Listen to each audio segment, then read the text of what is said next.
and there's a big cardinal on it. And I'm like, St. Peter, that's me? He goes, no. I go, Danny Crum? No. Rick Pitino? He said, son, that's where God lives.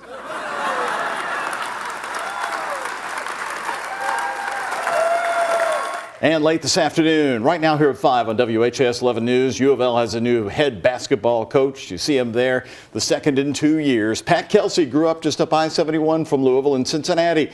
Is trading the College of Charleston right now to become a Cardinal, something he says God is a big fan of.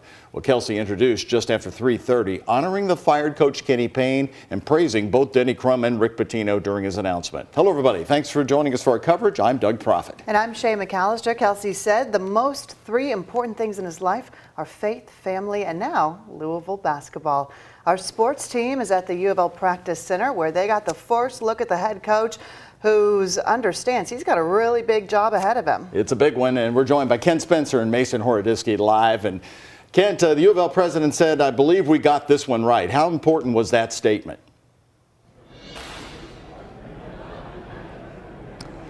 You know what, Doug? When you're taking over a program that's won 12 games in 2 years, your first step when you get the job is you have to win the room and you have to win the news conference.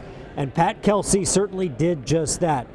Now let's talk about contract details, because I think everybody was wondering how this thing was going to shake out with Pat Kelsey. It ends up being a 5-year deal worth $2.3 million a year. Now the next thing on everybody's mind is going to be a possible buyout.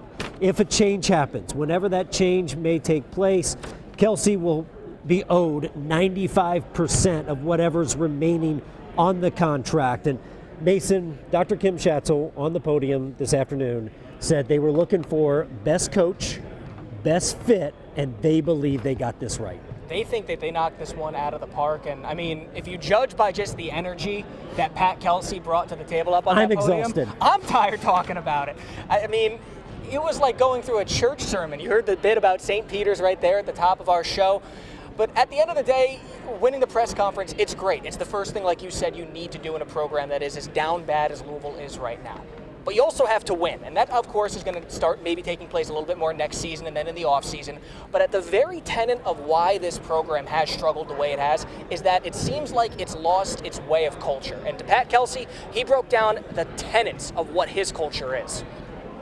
On floor, our cultural blueprint contains 3 things: relentless effort, competitive excellence, and the power of the unit. Competitive excellence is going as hard as you can every time A to B for about 46.5 seconds. That's the average time between whistles in a game, our games.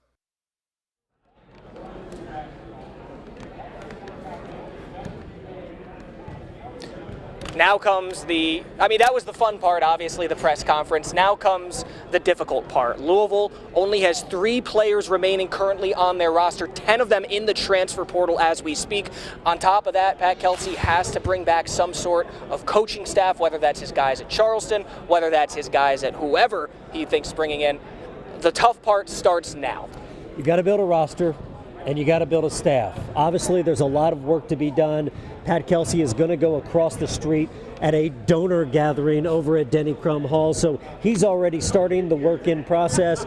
You know, we just had a few minutes ago, we talked to Josh Hurd, U of L athletics director, and I asked him about the pressure that you're going to face when making this, because ever since he made that move to fire Kenny Payne and he started this process of looking for a new head coach, he said, no, I understood the process. Eventually I had to hunker down. About 2 or 3 days ago, Josh Hurd knew that Pat Kelsey was the person for this job. He wanted to sleep on it just to make sure, and when he woke up, he absolutely knew he had found the right person for this job.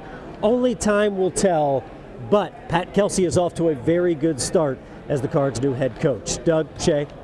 Well, Kent, we know energizing the fan base, finding someone who could really do that was a priority during the search. Do you think Coach Kelsey is up for that, and why do you think that he'll do a good job if so? Well, think about this. And when he was up on the podium today, he mentioned names like Scott Drew and Dusty May. He knew that he was not the first choice for this job. He believes he's the right choice. And I think when you go into that, you understand. In fact, Josh Hurd told him, said, look, when you accept this job, understand this, on day one, nobody is throwing us a parade. That's going to have to start in 8 months. Proof is going to have to be, in the pudding, so to speak. Like, you're going to have to win games, and this is how we're going to be measured in all of this, Mason. And at least in my impression, it seems that Pat is very aware of what this situation is at Louisville. He mentioned Dusty May and Scott Schroeder. He brought up Kenny Payne, saying that he wants him to feel like he is still a part of what Card Nation is and will continue to be. That doesn't take me as a guy that doesn't understand the absolute magnitude of what this job is and what it needs to get back to where it can be. If someone like that is going to come in and not be afraid to, check out some of the skeletons in this closet when it comes to a program like Louisville, that's a solid first step in my opinion. And guys, I thought it was pretty crucial because, there is so much between this program, the disconnect between the former players, and, Pat Kelsey brought that up today. But in this room today, names like Lancaster Gordon, Peyton Siva, Tony Williams, Jerry Eves, Susan Sweeney Crum, the wife of Denny Crum. She was in here front and center to listen to Pat Kelsey's first comments. For this program, I think that's a very good step. All right, thank you both. We'll continue our coverage from our team there at the U of L Practice Center throughout the newscast here today. Well, U of L is managing a few different buyouts at the moment, including the former coach Chris Mack and now Kenny Payne. Chris Mack's buyout with U of L was $4.8 million after negotiations, and here's how they're paying it out. He's currently getting $133,000 a month. That's correct, a month until 2025. Kenny Payne's contract is a buyout of $8 million. It's not known yet if that was negotiated to a different amount, but his contract guaranteed $8 million. U of L will also have to pay Kelsey's buyout of $1.1 million to the College of Charleston. That's through the end of 2028. And coming up in just about 30 minutes, we're sitting down with U of L basketball alum and Simmons College athletic director Jerry Eves, talking about this new hire and the future of the program. You can see that interview coming up at 5:30. We've got Good Friday tomorrow and heading into Easter weekend. So let's check in with Colleen Peterson on this gorgeous day. Still a little chilly out there. And Colleen, you're going to keep Easter rain-free?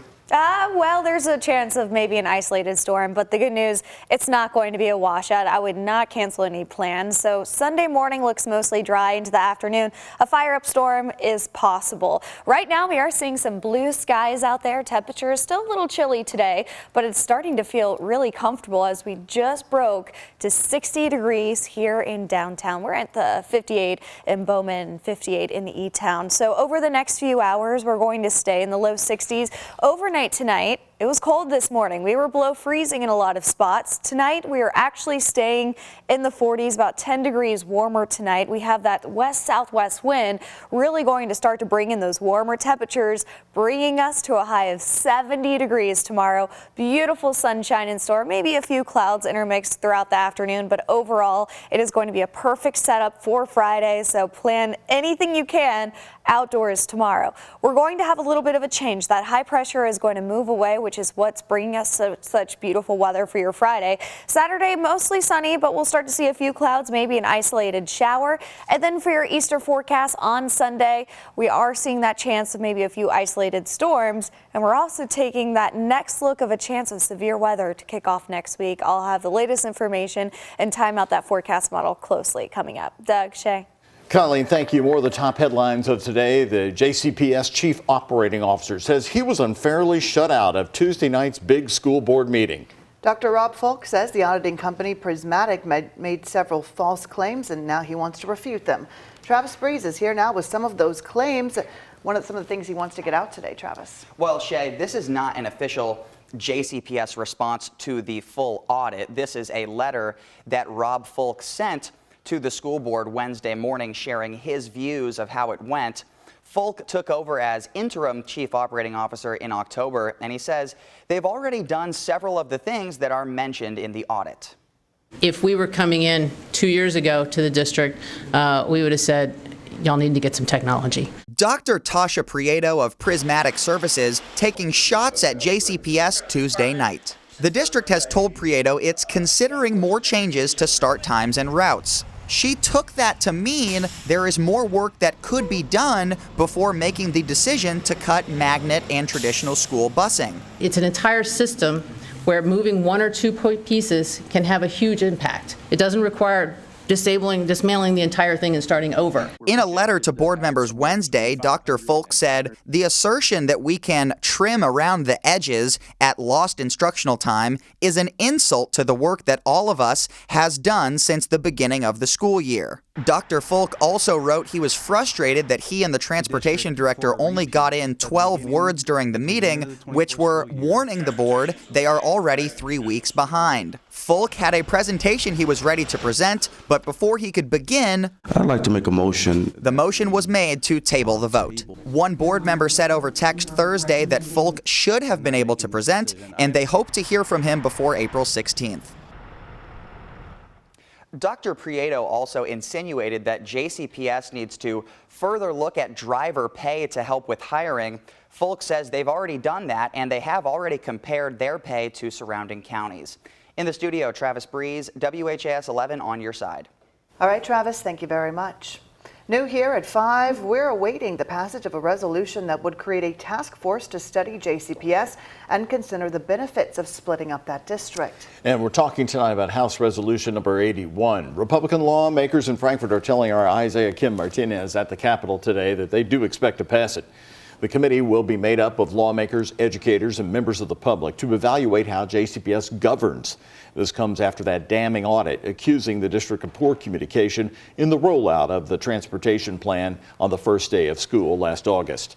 Isaiah talked to Senator Lindsay Tishner of Jefferson County, who wants to look into whether JCPS is just too big. She says they'll be taking the audit into consideration in their task force. And when you're talking about transportation, the issue was on such a big scale at JCPS, it's not going to be a quick fix. And I think it was very smart of their board to push this decision on as they reevaluate and look at the information of that 250-page document. And, you know, we'll be considering their decisions and just look at a broad scope of things as we go through and forward with this task force. Meantime, we asked Kentucky Governor Andy Beshear about bills passing today that specifically target or take away power from Louisville leaders. And the idea that the state legislature, anytime they disagree with Louisville, can take a vote and a whole bunch of people that live outside of Louisville can change policy made by the city of Louisville. It's just outrageous. Because the task force resolution is a request for action rather than a change of law, it cannot be vetoed by the governor.